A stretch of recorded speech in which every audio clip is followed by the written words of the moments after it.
Everyone's talking about social innovation, wants to be a social innovator, and it's about kind of recognising what actually do we mean by this concept. Social innovation is basically looking at ways of tackling problems. A break from previous practice. Change that comes from a different perspective. A change of this big system starting from the social point. I've seen a number of definitions offered, all of which have many components, which would make it very difficult to operationalize the definition. Globally, you're looking at a number of really pressing, complex social challenges that are common across different geographies. The opportunities are really immense because the problems are pretty immense. The inequalities between different countries, different societies, different people within the society. People are really hungry for different meaningful forms of interaction. There are many issues calling for social activity which the market is not going to solve. We really can't address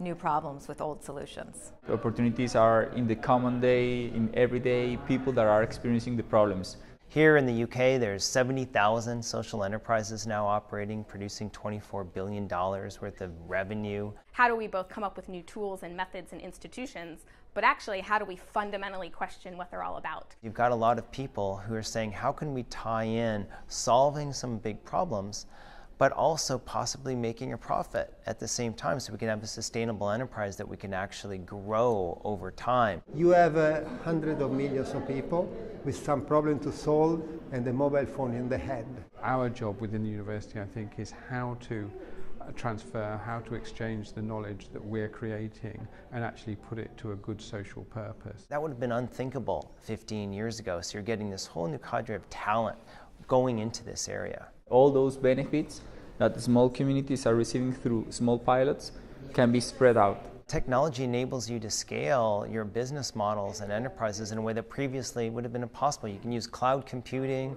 and mobile devices. One of the great challenges I see is really trusting that the solutions are in the common people. Tons of vested interests. I think the biggest challenge is how do you dismantle what's currently there? I think we can call it like a virus of small, beautiful little pilots, but we have a huge challenge of how turning those pilots in really huge, massive projects. You need academics to understand what's working, what's not working. This conference has brought together, indeed, a disparate community. That's really what we wanted to do with Social Frontiers, is to try and build more of a sense of a shared agenda. Bringing researchers and academics together is really starting to ask the critical questions, merging theory and practice. The outcome I can see is the building of a network.